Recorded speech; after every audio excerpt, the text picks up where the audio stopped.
Hi, I'm Gail. I am Catherine. Welcome to Women Over 70, Aging Reimagined, our award-winning weekly podcast, now in its 6th year.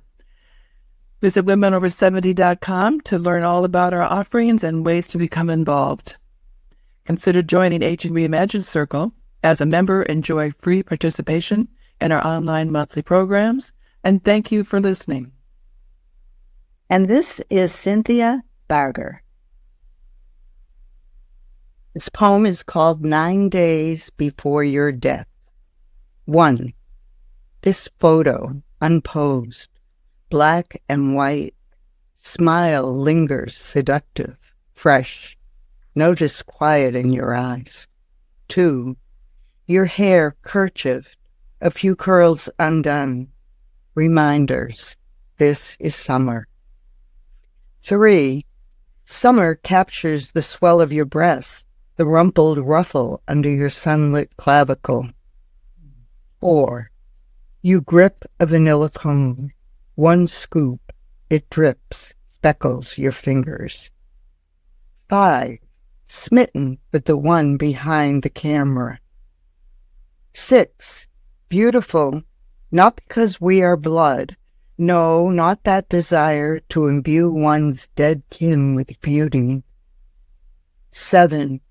Everlasting girl grace, so unlike our women, frowsy uterine ancestors, their loose house dresses. 8.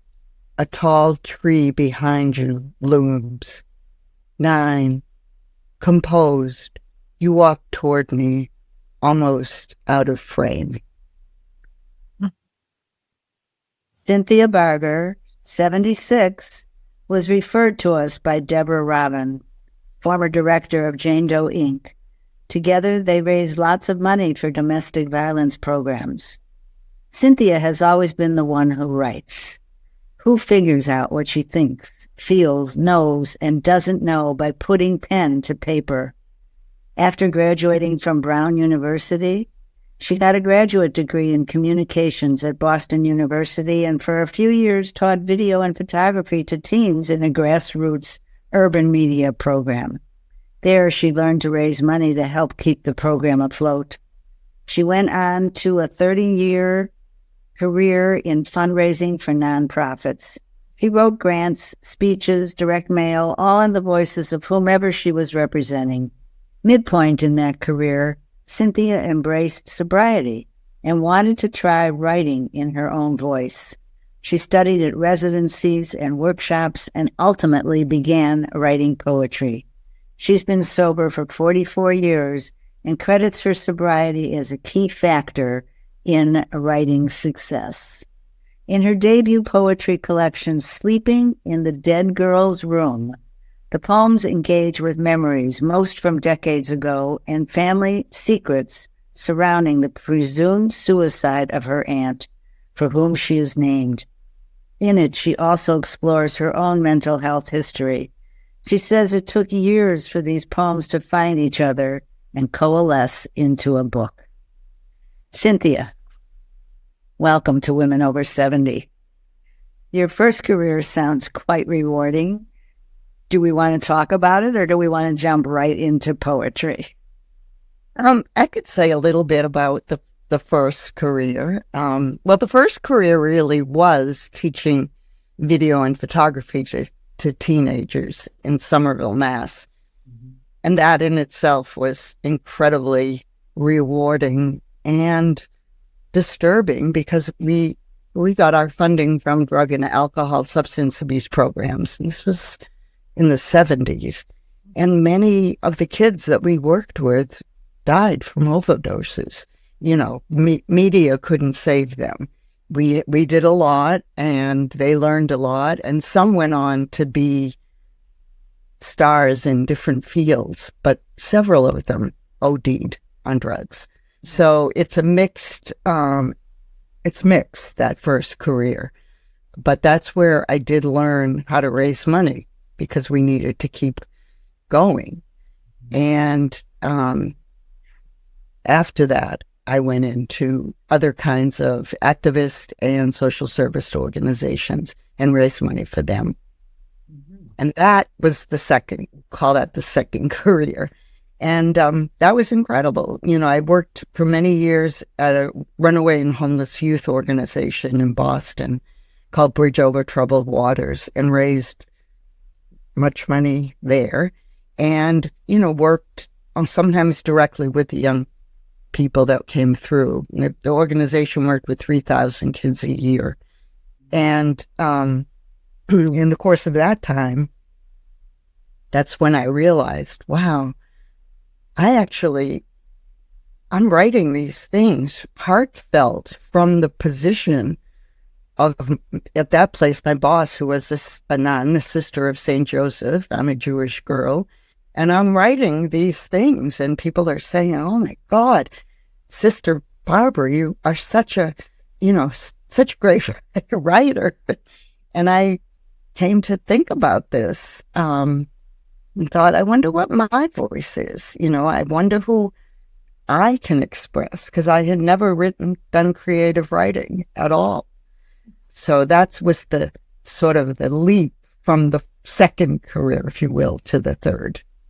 Cynthia, I'm curious, were you dabbling in drugs and alcohol during that time? They are more than dabbling. More than dabbling? Yes. I'm a true child of the 60s, and I'm a recovering alcoholic now, and I've been sober for 44 years, and the sobriety definitely helped me develop a sense that I have something to say. Yeah. And you've said that having a life in poetry is self-education.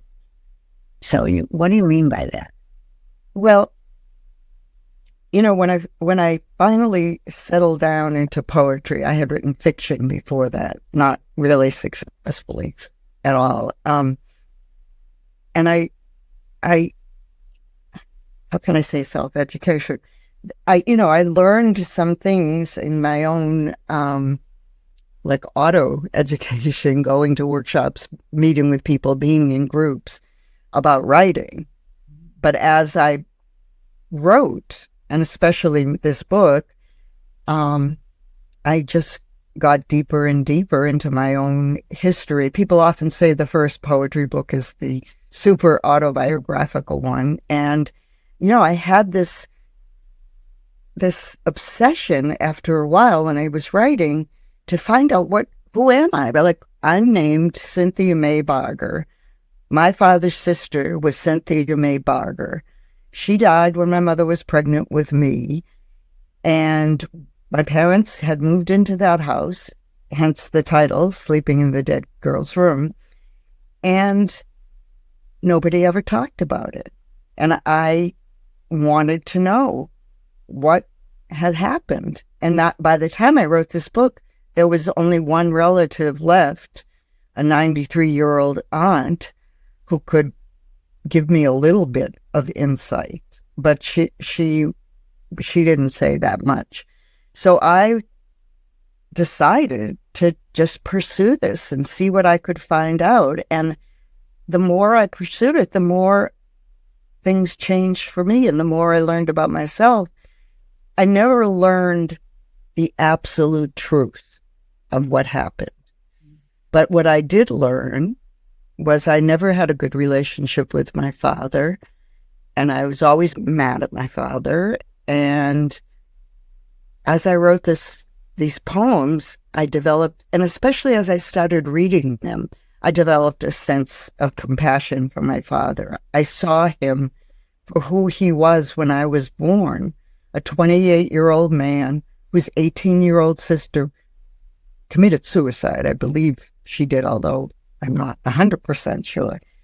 He was grieving. He was in the army when it happened. He did not know anything about how to deal with this, and neither did his family.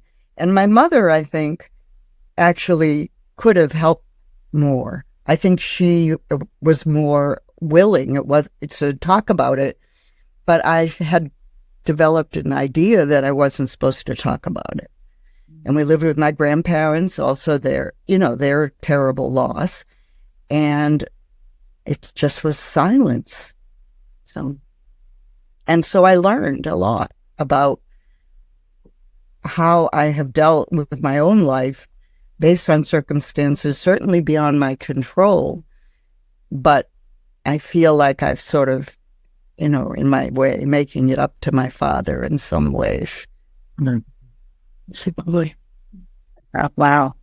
Yeah, that must have been, I just can't, I can't imagine what it was like growing up that way. And It was, and it was Beyonce. yeah.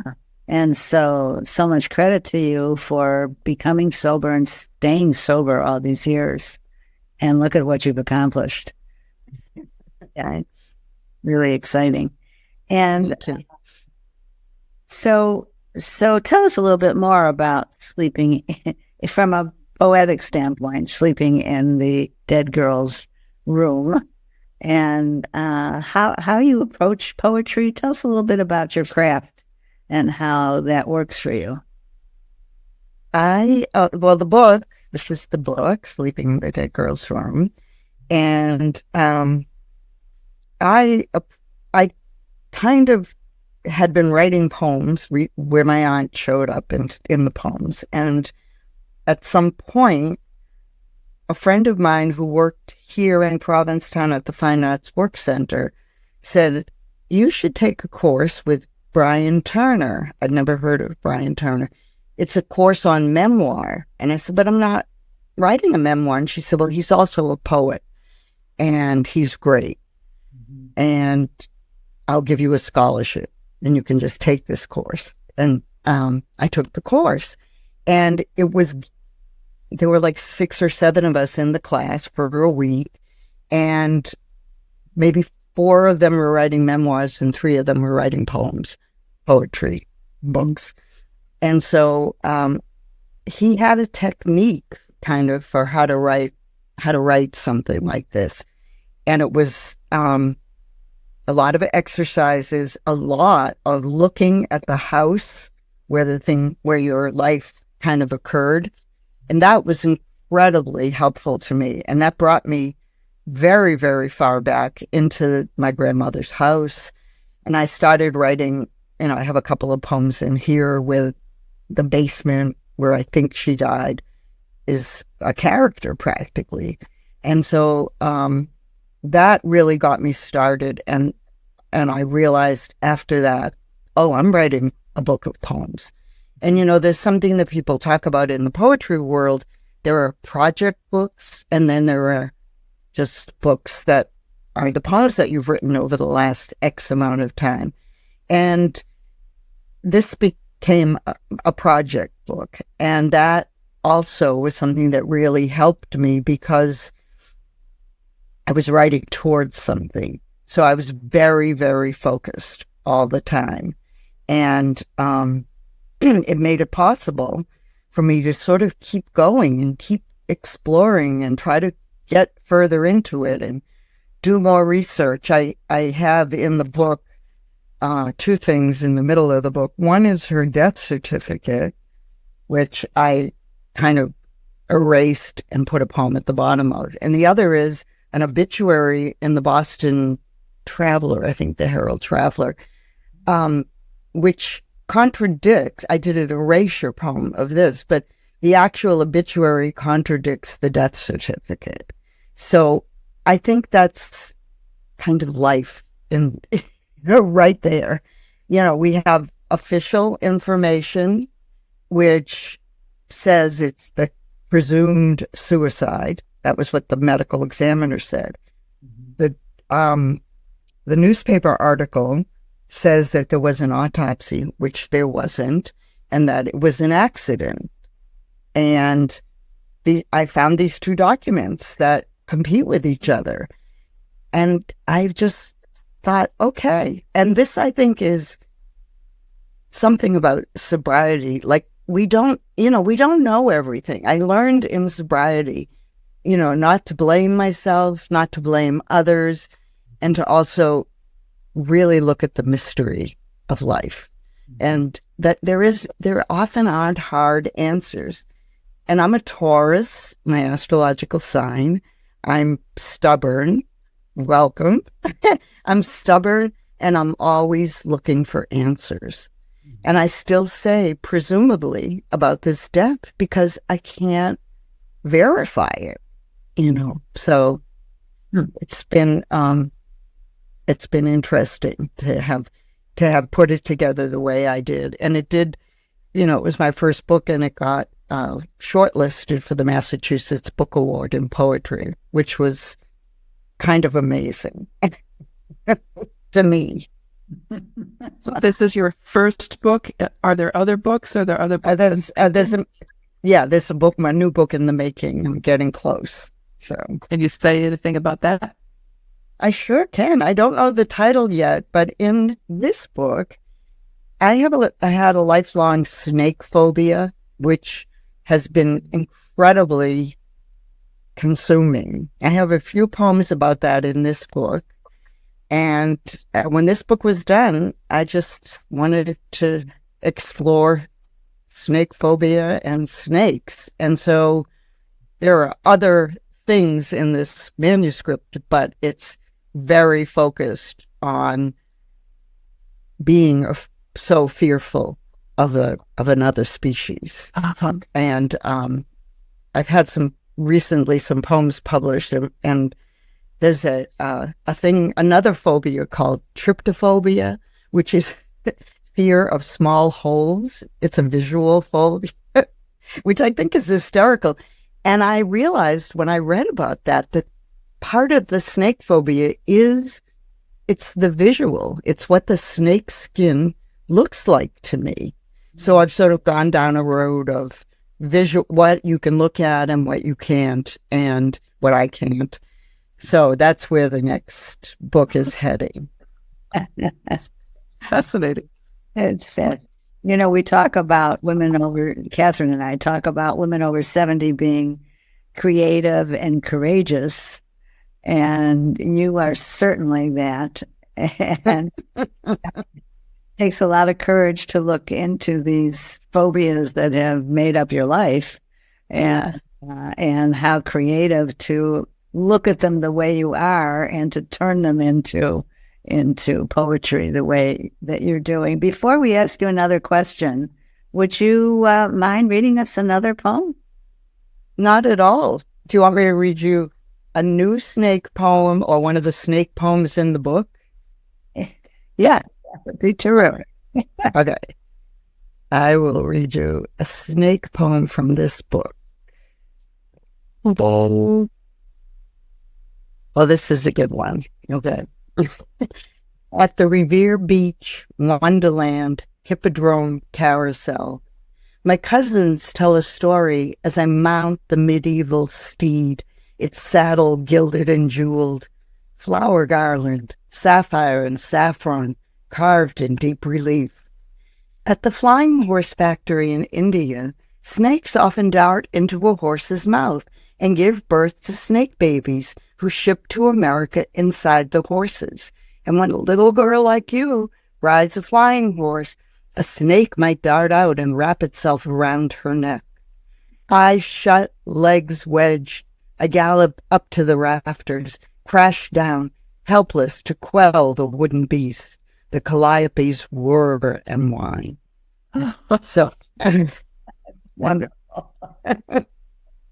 So that felt sort of, when I was just thinking about my childhood, oh, this has something to do with my snake thing. Yeah. I wonder if that's true. I'm not going on any more merry-go-rounds. No. So, Cynthia, we like to ask everybody we talk to, how do you think about your own aging? Do you think about your own aging? I thought about it this morning when I was wrong about when we were meeting. I thought, oh my God, it's happening. I'm so confused. It's funny that we're talking today because I have a very good friend, and I was in Boston yesterday visiting her, and she's 15 years younger than me, and coming up on starting to see her aging and her husband's aging, and really fascinated by it. And I hadn't seen her in a few months, and she said, "Oh my God, you're changing. You look different." And I said, "What do you mean, getting old?" And she said, "Yeah, but in a good way. You seem like you really are confident and you really know who you are." And I said, "Okay, so I look old. Is that what you're saying?" And we went back and forth about this. And she took pictures of me and she said, "No, it's great. There's something that's there that wasn't there before," which I thought was really interesting. And of course, I'm thinking about that a lot. I don't think about, as I said to Gil when we spoke, I don't think about actual aging as much as I think about death. My husband's 4 years older than me. We're both basically healthy, and we have a daughter who is a little, concerned about our house and the stairs and, are we going to be able to do it and things like this. And whenever I am confronted with questions of what my life might be like, I have said that I don't really want to live forever in a debilitated state. And I've made my wishes very clear to my family. So I don't know what I mean by that exactly, but, I've said certain things. I'm doing this 5 wishes thing where you write down the things you want. But, so that's what I think about. Like, when would I want to die? What would it be that would make me think this is a time to go? And it's particularly interesting because I suffered for many years with suicidal depression. So, I did want to die. I've already wanted to die, and I don't now. But I feel like I always have to say, this isn't a depressed me talking. This is a very focused, alive me who doesn't want to die, but doesn't want to live if I'm very debilitated and need assistance all the time. And I think I've made that pretty clear. So in terms of my actual aging, there are lots of things I used to do that I can't do. When I'm with my friends who are incredibly physically active, I notice that, like, I'm not going to go on a bike ride because I have osteoporosis and bad balance. So I don't do that anymore. And that's sad to me. It is sad to me, but it isn't the end of the world. It's like, I feel like, but I have a good excuse. I'm old. So I use it to my advantage sometimes. There's a part of me that's kind of physically lazy and always has been, although I push myself to do things. But I'm a writer. I've become much more introverted. I used to be, I think, a little bit of a fake extrovert, especially drinking. And now I'm pretty happy with my quiet life. And I don't need to bike ride in Iceland. So I think about that in these ways, which is about aging, I guess. Right. Yes. Well, thank you so much for being on Women Over 70. We really appreciate your candor and your beautiful writing and the person you've obviously become. So thanks again, and we look forward to perhaps another conversation. Oh, that would be wonderful. Thank you both, Catherine and Gail. It's been lovely sitting with you. Thank you. Thank you, Cynthia. And listeners, because of your loyalty, our numbers continue to grow, but still we'd like to see more of you on our monthly online programs. So join Aging Reimagined Circle and participate for no charge. Make your voice heard as together we change the conversation about women